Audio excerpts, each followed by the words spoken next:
مستحق بننے کے لیے کچھ کام کرنے پڑتے ہیں. بھائی لوٹ تم بولنا، تمہارا طرز عمل وہی رہا جو پہلے تھا، تو ہم بھی وہی کچھ کریں گے. اور اب صورتحال چونکہ پھر دوبارہ وہی کچھ ہوتی چلی جا رہی ہے اس بقیہ پاکستان میں. میں سمجھتا ہوں کہ اس پس منظر میں بہت زیادہ ضروری ہو گیا کہ حالات کو سمجھا جائے. مشرقی پاکستان کا یہ علیحدگی ہم سے کیوں ہوئی، اسباب کیا تھے، کیا کیا غلطیاں ہوئی، کس کس سے ہوئی. اور ہمیں اتنا میچور ہونا چاہیے کہ ہمارے بڑوں سے غلطیاں ہوئی ہیں تو آج بھی ان کی توہین نہ کریں، لیکن حقائق کو تو سمجھیں کہ غلطیاں ہوئی، بڑی بڑی غلطیاں. ظاہر بات ہے جتنا بڑا آدمی ہوگا اتنی ہی بڑی اس کی غلطی بھی ہوگی. بہرحال اس پر تو چونکہ میری ایک بہت مفصل تقریر تھی جو میں نے 3 سال پہلے کی تھی لاہور میں، سقوط ڈھاکہ پر جلسہ کیا تھا. پھر ہم نے ایک خاص شمارہ شائع کیا، اور وہ یہ کہ سقوط ڈھاکہ سے متعلق بہت سے مضامین اور بھی واقعاتی اعتبار سے بھی جو چشمدید لوگ تھے ان کے حالات، کچھ لوگوں کے اور تجزیے، اس میں میری پوری تقریر بھی موجود ہے. اس کے کچھ نسخے میں اس دفعہ آتا ہوا ساتھ لے آیا تھا، یہاں موجود ہے، آپ لینا چاہیں تو لیں. بہرحال پہلی چیز ہے مشرقی پاکستان کا کھونا. یہ کھویا کیا، ہم نے کھویا کیا پایا میں سب سے نمایاں چیز. لیکن اس مغربی پاکستان میں ہم کیا کچھ کھو چکے ہیں اور اس کو سمجھیے. قوم قومیتوں میں تحلیل ہو گئی. اب عصبیتیں ہیں، لسانی ہیں، صوبائی ہیں، ایتھنک ہیں، ریشیل ہیں، ایک قوم نہیں ہے. ڈھونڈ اب اس کو چراغ رخ زیبا لے کر. ہندو کے مقابلے میں ایک قوم تھے، اب قومیتوں میں تحلیل ہو چکی. نمبر 2، دیوالا نکل چکا اخلاق کا. حدیث نبوی کی روح سے نفاق عملی، اس کی 3 علامتیں ہیں. ایک حدیث میں 4 آئی ہیں، متفق علیہ روایات ہیں. آیت المنافق ثلاث، حضرت ابو ہریرہ سے روایت ہے. منافق کی 3 نشانیاں ہیں. جب بولے جھوٹ بولے، جب وعدہ کرے خلاف کرے، امین بنا دیا جائے خیانت کرے. ایسا شخص کٹر منافق ہے. وہ انسامہ و صلی و زعم انہ مسلم، خاص روزے رکھتا ہو، نمازیں پڑھتا ہو اور اپنے آپ کو بڑا مسلمان سمجھتا ہو. تو نفاق باہمی نمبر 1، اور نفاق کردار، نفاق عمل نمبر 2. آپ اس پیمانے کو، اس حدیث کو سامنے رکھیے اور پورے معاشرے کو ذرا سکین کر لیجئے. آپ کو نتیجہ ایک برآمد ہوگا آپ کی نگاہوں کے سامنے. جو جتنا بڑا ہے اتنا ہی بڑا جھوٹا، اتنا ہی بڑا خائن، اتنا ہی بڑا وعدہ خلاف. ایکسپشنز ہوں گے، آٹے میں نمک کوئی ہو، وہ بھی کہیں بیٹھا ہوگا کونے میں، ایکٹیو نہیں ہوگا. اور ایکسپشنز پروو دی رول، وہ تو پھر قاعدہ یہ ہے. اخلاق کا دیوالا نکلا نفاق عملی، قوم بٹی نفاق باہمی. اور اس کا سب سے بڑا مظہر ہمارا دستور. انتہا ہے، اتنا سیکریٹ ڈاکومنٹ، منافقت کا پلندہ، قرارداد مقاصد جیسی شے موجود اس میں، لیکن اسی میں اس کے منافی چیزیں بھی موجود ہیں. یہ دفعہ بھی موجود، no legislation can be done repugnant to the Quran and the سنہ. بڑی زوردار سورہ حجرات کی پہلی آیت کی ترجمانی ہے. یا ایھا الذین آمنوا لا تقدموا بین یدی اللہ ورسولہ واتقوا اللہ. پوری ترجمانی ہے، very faithful. No legislation will be done here repugnant to the Quran and the Sunnah. اچھا جی، اس پر عمل کیسے کریں گے؟ ایک آئیڈیالوجی کاؤنسل ہم نے بنا دی ہے، وہ جائزہ لیتی رہے گی، سال بسال رپورٹ پیش کرتی رہے گی. اللہ اللہ خیر اللہ. اس کی رپورٹ کی کوئی حیثیت نہیں، اس کی کوئی تنفیذ نہیں ہوگی، کوئی اس کے بارے میں پوچھا نہیں جا سکتا.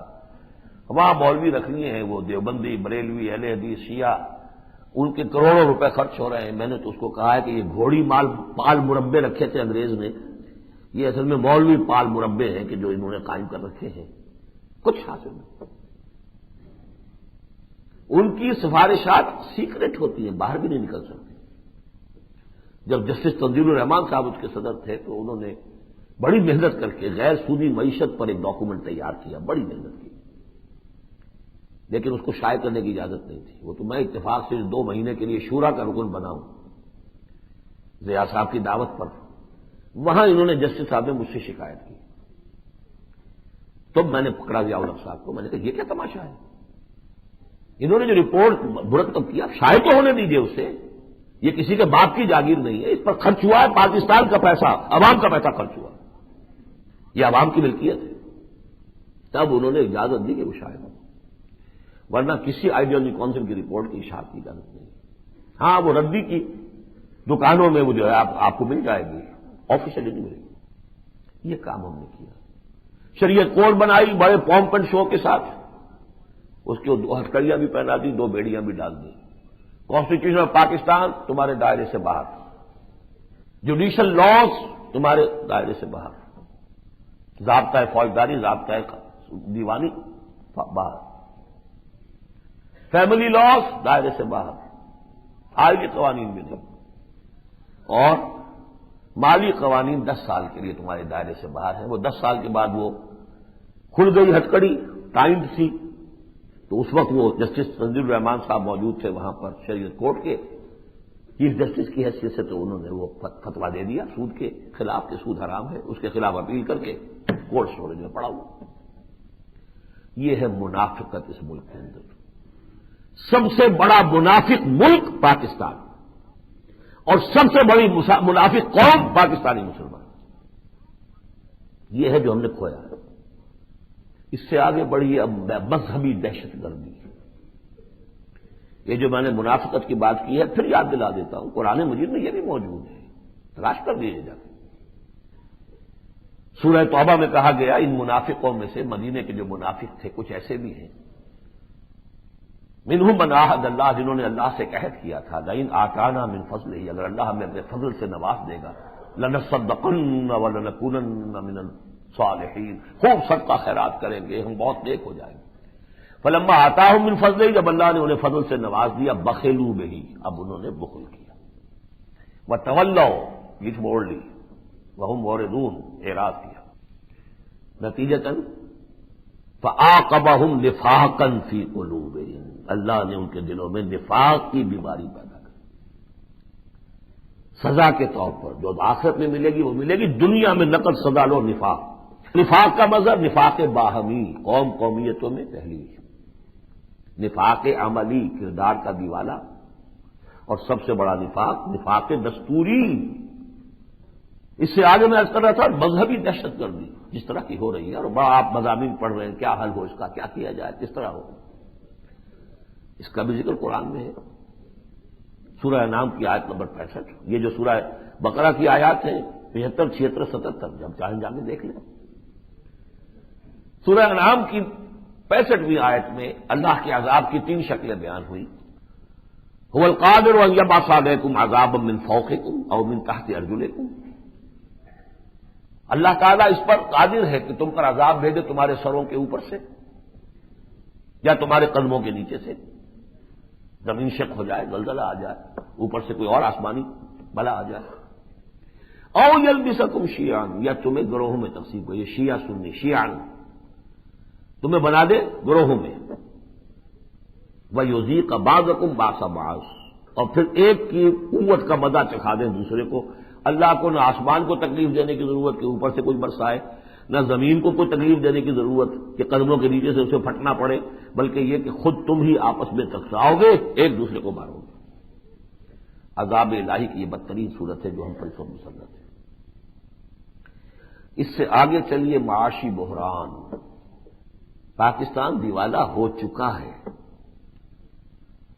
اس وقت صرف جیسے کہ ہیروئن کا کوئی اگر مریض ہے، اس کا ایڈکٹ ہے، تھوڑی تھوڑی اس کو دیتے رہتے، اس کی تو جان اسی میں اب نہ بڑھ جائے گا۔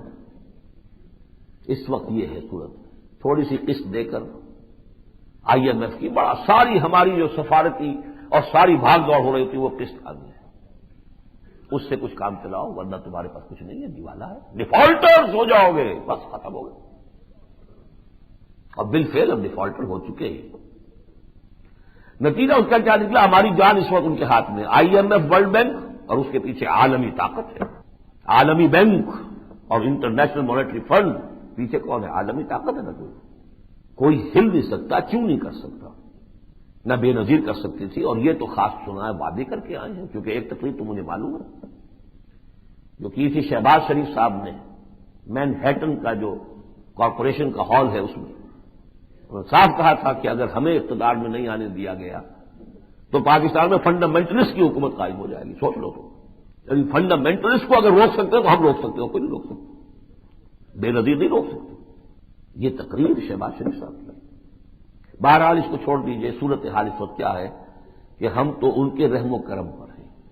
ادھر سے جو بہت عرصے سے جس کے بارے میں چہرے گولیاں تھی کسی ایک وقت میں یہ جہاز ڈوبے گا, پھر اس کا آغاز ہو چکا مشرقی ممالک سے. ایشین ٹائیگرز اب کیا بن گئے.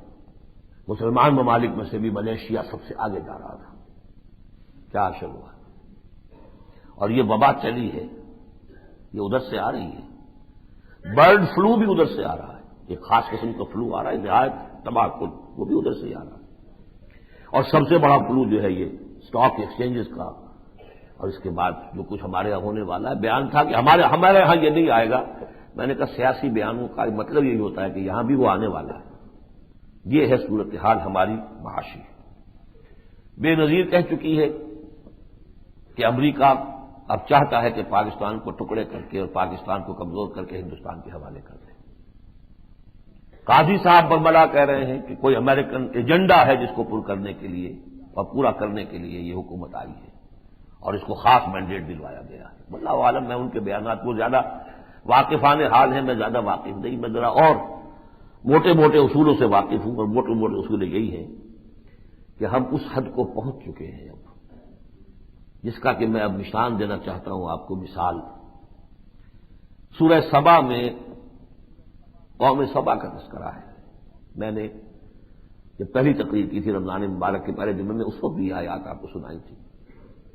لقد کان لسبأ فی مسکنہم آیہ. قوم سبا کے لیے ایک نشانی تھی اس کے مسکن میں, وطن میں.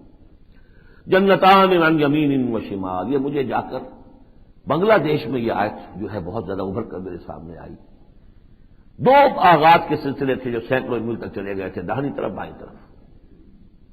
یہ دو باغ تھے جو اللہ نے ہمیں دیے تھے, مغربی پاکستان, مشرقی پاکستان. کلوا من رزق ربکم, کھاؤ اپنے رب کے رزق سے. واشکروا لہ, اس کا شکر کرو. بلدۃ طیبۃ ورب غفور. تمہیں ملک وہ دیا ہے جو بہت سرخیز ہے, عمدہ ہے, پاکیزہ ہے, اور تمہارا رب تم پر مہربانی فرماتا ہے, غفور ہے. فاعرضوا, تو انہوں نے اعراض کیا, بجائے شکر کرنے کے گھمنڈ میں آ گئے, اعراض کیا, ہمیں بھول ہی گئے. فارسلنا علیہم سیل العارم, تو ہم نے ان پر ایک بہت زوردار سیلاب, بند ٹوٹا اور سیلاب آیا. فبدلناہم بجنتیہم جنتین ذوات اکل خمط واصل وشیء من سدر قلیل. دونوں طرف کے سلسلے کے جو باغات سے برباد ہو گئے اور بس جھاڑیاں سی رہ گئی, اور ان میں کوئی پیلو اور کچھ اور ڈیلے, اس طرح کے جو کسیلے ذائقے والے کچھ ہوتے ہیں. زیادہ سے زیادہ یہ کہ کچھ بیری کے درخت, بس اور کچھ نہیں. ذالک جزیناہم, یہ ہم نے بدلہ دیا انہیں, بما کفروا, جو انہوں نے کفران نعمت کیا ہماری نعمتوں کا. وہل نجازی الا الکفور, ایسا بدلہ تو ہم دیتے ہی ان کو ہیں کہ جو بہت ہی زیادہ ناشکر ہوتے. ہمارا آج یہی معاملہ پھر آگے چل کر آتا ہے. فجعلناہم احادیث ومزقناہم کل ممزق. ہم نے انہیں پھر بنا دیا بھولی بسری داستانیں پرانی. ہاں, ایک قوم ہوتی تھی یہاں, بڑی تہذیب تھی اس کی, بڑا شہرہ تھا, بڑا دبدبا تھا, بڑی خوشحالی تھی. خوشبوؤں کے ان کے یہاں درخت ہوتے تھے, جنگلی درخت خوشبو والے. جہاز جب گزرتے تھے ان کے ساحل سے تو مہک جاتے تھے ساحل سے گزرتے ہوئے اتنی خوشبو. لیکن یہ کہ اس کا حشر یہ ہوا, پھر ہم نے ان کو ٹکڑے کر کر کے مزقناہم کل ممزق, ٹکڑے ٹکڑے کر کے جو ہے ختم. جان لیجئے کہ ہم انجام کے اس شکل کے بہت قریب پہنچ چکے ہیں. یو این او کی رپورٹس ہوں, امریکن فارن آفس کی رپورٹس ہوں, ان میں یہ کہ وہ سالوں کی تعداد مختلف ہوتی, اتنے سالوں کے بعد کوئی پاکستان نہیں ہوا. وہ آتی ہمارے ہاں خبر آئی چند دن کے لیے, ہمارے ذرا احساس پر, شعور پر کچھ دور رینگتی ہے, پھر بھول گئی تھی. ان کی طرف سے وضاحت ہو گئی, کوئی بات نہیں, تو ہماری رپورٹ تھی, بس رپورٹ ہے. ادھر سرحد کے اس پار بی جے پی صاحبہ تشریف لا رہی ہیں. فروری کا الیکشن, اور محسوس یہی ہوتا ہے کہ بی جے پی کی حکومت بنے گی. اور بی جے پی کا ڈکلیئرڈ ایم ہے agenda number 1 undoing the partition. اور اگر آپ ہندوستان کے حالات سے ذرا بھی واقف ہوں، مجھے اب 6 سال سے 7 سال سے ویزا دینا بند کر دیا ہے، ورنہ سن 80 سے لے کر 91 تک 6-7 مرتبہ ہو کر آیا، تو کافی قریب کا میں نے دیکھا ہے. دکن بھی گیا، بامبے گیا، مدراس گیا، آگے یہ مسور گیا، پھر یہ کہ یو پی کے اکثر میں لکھنؤ، علی گڑھ، کانپور، دہلی تو ہے ہی خیر. تو میں وہاں کے حالات سے، اور چونکہ جو مسلمان اب کام کر رہے ہیں ہندوستان کے بھارتی جو سعودی عرب وغیرہ میں، ان کے بھی جو بھی اب نظریات اور خیالات ہیں، میں اس کی وجہ سے آپ کو بتا دینا چاہتا ہوں، وہ اب پاکستان کے لیے کوئی ان کے دل میں اب کوئی نہ کوئی محبت کا معاملہ ہے، نہ کوئی اچھی توقع ہے. They have written Pakistan off. سن 80 میں جب پہلی مرتبہ میں گیا تھا تو میں وہاں سے 2 خوشخبریاں لے کر آیا تھا. میں نے مسجد شہداء لاہور میں تقریر کی تھی خاص طور پر کہ میں 2 خوشخبریاں لے کر آیا ہوں آپ کے لیے. ایک یہ کہ ہندوستان میں کوئی ایک نیشنلزم ڈیولپ نہیں ہو سکا ہے، ریجنل نیشنلزم سے. اگر ایک مرکزی نیشنلزم ڈیولپ ہو جائے تو وہ پاکستان کے لیے خطرہ ہے، بہت بڑی طاقت بن جائے گا ہندوستان. اور نمبر 2 یہ کہ وہاں ہندو مذہب کا کوئی احیاء نہیں ہوا. ہندو مذہب کا احیاء ہوگا تو مسلمان جو ہے بھارت کا اس کی ڈال پر بن جائے گی. اب اس وقت تک نہیں تھا، دونوں چیزیں نہیں تھیں. اور میں نے دیکھا تھا دلی میں مسلمان اور علی گڑھ میں وہاں سیدھا تان کر چلتا تھا. انہوں نے کہا تھا مجھ سے، یہ خاص طور پر علی گڑھ کے مسلمانوں نے، کہ 1970 تک ہم سمجھتے تھے کہ پاکستان ہمارا محافظ ہے، اب ہم سمجھتے ہیں پاکستان اپنی حفاظت کر لے تو بڑی بات ہے. ہماری کیا حفاظت ہے؟ صحیح بات ہے. کیا کیا پاکستان نے اسلام کے لیے؟ اسلام کے لیے انہوں نے تو اپنا فرض کفایہ ادا کر دیا، ووٹ دے دیا آپ کو، جائیں آپ بنائیں، جو ہم پر بیتے گی ہم سہیں گے. کیا بنایا؟ کوٹھیاں بنا لی، محل بنا لیے، کارخانے بنا لیے. یہ کوٹھیاں بھی دیکھنا تم، دیکھنا ان کوٹھیوں کو تم کے ویراں ہو گئی.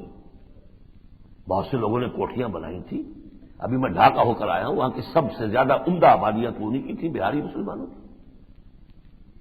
وہ پڑے ہوئے کیمپوں کے اندر 8x8 کی جھونپڑی کے اندر 8 آدمیوں کا کنبہ. کوٹھیاں ان کی کہتے یہ ہماری کوٹھیاں ہیں. وہ سامنے سڑک کے اس پار. پاکستان انہیں لینے کو تیار نہیں، بنگلہ دیش میں وہ رہنے کو تیار نہیں. تو کہتے ہیں ہم تو قبول نہیں کرتے اس کی نیشنلٹی. بہرحال وہ ایک علیحدہ مسئلہ ہے، میں آ کے یہاں پہ اس پر تقریر کر چکا ہوں. تو اچھی طرح سمجھ لیجئے کہ اب اس صورتحال میں ہم پہنچ چکے ہیں مزقناہم کل ممزق. حال ہی میں جو کچھ ہوا ہے اس ملک کے اندر سیاسی اعتبار سے، پھر عدالتی سطح پر جو کچھ ہوا ہے، اس سے سندھ اور پنجاب کے درمیان، نارتھ اور ساؤتھ کے درمیان جو بھی ایک کلیویج ہے وہ پڑ چکی ہے. کسی بھی وقت یہ رنگ لے آئے گی. اور میں آپ سے عرض کر دوں کہ تمہاری داستان تک بھی نہ ہوگی داستانوں میں. اس کو انہونی شے نہ سمجھیے. یہ صدی کون سی ہے؟ 20ویں صدی. اس کے آغاز میں گریٹ آٹومان امپائر وینش ہو گئی تھی دنیا کے نقشے سے. 500 برس تک ڈنکا بجا ہو great Ottoman empire. Whole of North Africa, whole of West Asia, a very big chunk of East Europe.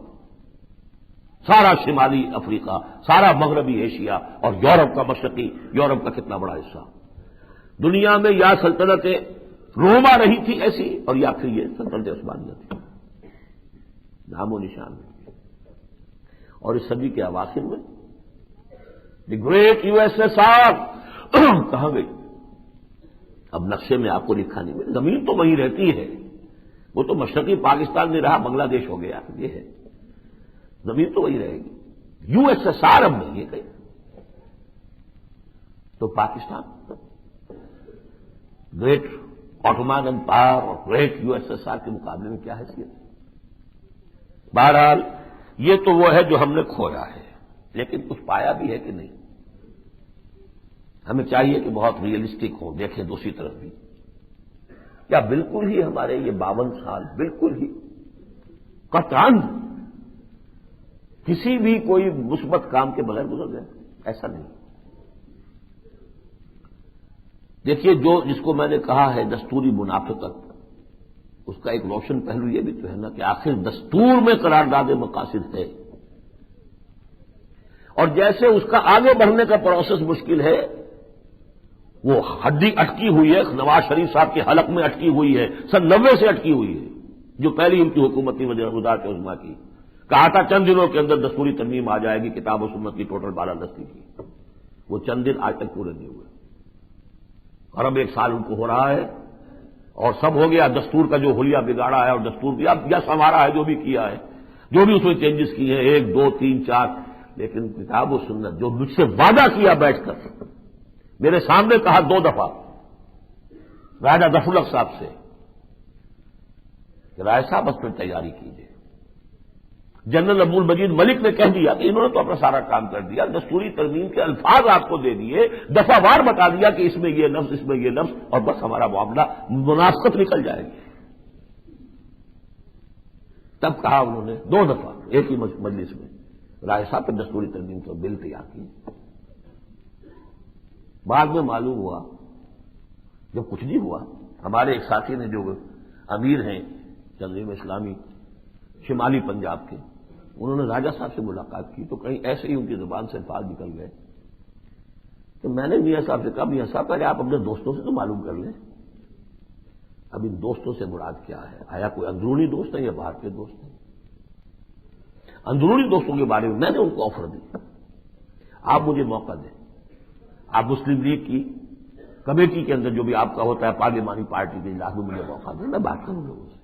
اگر کسی کے دل میں شکوک ہے، شبہات ہیں، کوئی کرائسس آ جائے گا، کوئی ہنگامہ پیدا ہو جائے گا، میں انہیں بتاؤں کس طرح سے ہوگا، کیسے ہوگا. ان کا MQM سے یہ کہا تھا وزیر اعظم صاحب نے مجھ سے کہ ہمارے پاس ویسے تو میجورٹی ہے، اسمبلی کے اندر 2/3 میجورٹی ہماری ہے، لیکن یہ کہ سینٹ میں ہو سکتا ہے کہ کچھ بلوچ جو ہیں لوگ اور کچھ MQM والے کچھ اس میں نے کہا MQM کی ذمہ داری میں لیتا ہوں کہ نہیں رکاوٹ ڈالیں گے. MQM کو سیٹوں کا جھگڑا ہے، ملازمتوں کا جھگڑا ہے، اسلام سے کوئی جھگڑا نہیں ہے. وہ تو داخلے ہیں کالجوں میں اس کے سیٹوں کا، یا جو بھی تھا وہاں سے شروع ہوا جھگڑا. ہاں البتہ وہاں ہے ٹرو لیفٹ، وہ بلوچستان میں نے کہا ہم جا کے ان کے پاؤں پکڑیں گے، ان سے بات کریں گے، لیکن آپ اپنے حصے کا کام تو کر جائیے، آپ پہلے نیشنل اسمبلی میں تو کرا دیجیے. بہرحال اب تک نہیں آیا اور سب کچھ ہو گیا. تو کوئی بہت بڑے دوست ہیں اندر کے یا باہر کے، یہ صورتحال جو ہے. لیکن میں جو بات کر رہا تھا کہ آخر اس قرارداد مقاصد کو نکالنا بھی کسی کے لیے ممکن نہیں. کوئی مائیکل لال نکال دے سکتا ہے اس کو، جو بھی آ گئی ہے یہ وہ رہیں گی. اب تو یہ کہ ایک ہلہ مارا جائے، زوردار تحریک چلائی جائے کہ اس منافقت کو ختم کرو. تو میں اسے کچھ پایا میں شمار کر رہا ہوں، نہ صرف قرارداد مقاصد بلکہ کچھ اور پروویژنز بھی، ایسی مومنانہ پروویژنز موجود ہیں نا. No legislation will be done repugnant to the Quran and the سنہ.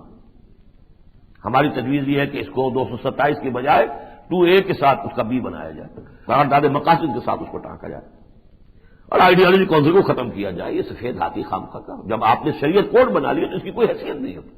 شریعت کوڈ کو ایکٹیویٹ کیجیے، فعال کیجیے، بنائیے، اس کے اوپر سے ہٹا دیجیے قدغنے جو ہیں، جو ہٹکڑی پہنائیے، بیڑیاں ڈائی، وہ نکال دیجیے. کر کے دیا انہیں پورا کام. بہرحال نمبر 1 یہ ہماری دستوری سطح پر کچھ نہ کچھ پیش رفت ہے. اور مجھے بڑا شدید افسوس ہوا، علامہ اقبال کے ساتھ زیادہ ڈاکٹر جاوید اقبال کا پچھلے آج کل ان کے کچھ بیانات آنے شروع ہوئے تو انہوں نے اس کو بہت بڑی غلطی قرار دیا ہے قرارداد مقاصد کو. مولویوں کے آگے ہتھیار ڈال دیے مسلم لیگ نے. بہرحال جو کہ سب سے بڑا نعرہ لگانے والا سروری زیبا فقط اس ذات بے ہمتا کو ہے، حکمراں ہے ایک وہی باقی متانے آزری. قرارداد مقاصد تو اسی شعر کی تشریح ہے، لیکن یہ کہ ان کے صاحبزادے ہیں. دوسری چیز جو ہماری اس وقت پازیٹو یافت ہے، کثیر تعداد میں اس ملک میں ایسے نوجوان بھی ہیں، ادھیڑ عمر کے لوگ بھی ہیں، بوڑھے بھی ہیں، جن کا تصور دین اب صحیح ہو چکا ہے کہ دین صرف مذہب نہیں ہے، اسلام دین ہے. یہ اپنا غلبہ چاہتا ہے. جس جس کی کنٹریبیوشن ہے، کسی ایک فرد کا کام نہیں، بہت سو نے کام کیا. اقبال نے کیا ہے، مولانا مودودی نے کیا ہے، اور بہت سے لوگ جن سے ہمیں بعض اعتبارات سے اختلاف بھی ہے. مطلب یہ کہ وہ حدیث کی حیثیت کو نہیں مانتے، لیکن یہ کہ اسلام کے دین ہونے کے معاملے میں تو کچھ اور ایسے لوگوں نے بھی کام کیا، ان کی بھی تحریریں ہیں. یہ بات جو ہے واضح ہے، اور بہت سے لوگوں کے دلوں کے اندر آرزو ہے آ جائے. یہ بہت بڑا ایسٹ ہے. جن لوگوں کی کوششوں سے، محنتوں سے، وقت اور محنت و صلاحیت کے انفاق سے یہ کیفیت پیدا ہوئی ہے، اللہ تعالیٰ انہیں اجر عطا فرمائے. جو بھی وہ ہو، من کانو، جو بھی ہو. اگرچہ ایک بات تو یہ کہ دو اعتبارات سے یہ اس قدر بڑا پوٹینشیل جو ہے زوردار، وہ مؤثر ثابت نہیں ہو رہا. ایک تو یہ کہ منتشر ہے یہ مختلف جماعتوں میں، اور دوسرے فکری انتشار میں مبتلا ہے. الیکشن، یہ وہ، اس چکر سے کچھ ہو جائے گا، اس سے کچھ ہو جائے گا. تاہم میں سمجھتا ہوں کہ ایک مزید پازیٹو پیش رفت جو ہوئی ہے کہ اب کچھ عرصے سے تقریباً تمام دینی جماعتیں اس بات کی قائل ہو چکی ہیں کہ الیکشن سے کچھ حاصل کریں. انقلابی جدوجہد، اب انقلابی جدوجہد کے لیے بھی وہ کوئی اس کا نقشہ بنائے اور جمع ہو، وہ مرحلہ بھی نہیں آیا. تاہم اس فکر کا، اس احساس کا، اس آرزو کا موجود ہونا ایک بہت بڑا ایسٹ ہے. تیسری بات، اسے آپ کسی سیلف پریز میں شمار نہ کر لیں. دیکھیے حضرت عمر راوی ہیں حضور کی حدیث کے، مسلم شریف کی روایت ہے، ان اللہ یرفع بہذا الکتاب اقواما ویضع بہ آخر. اب آئندہ اللہ تعالیٰ اس کتاب کی بدولت قوموں کو اٹھائے گا اور اس کتاب کو چھوڑنے کے باعث ذلیل و خوار کر دے گا. اور اسی کی علامہ اقبال نے اردو اور فارسی دونوں میں ترجمانی کی ہے. وہ زمانے میں معزز سے مسلمان ہو کر اور تم خار ہوئے تاریک قرآن ہو کر. خار از محجوری قرآن شدی، شکوہ سنجے گردش دورہ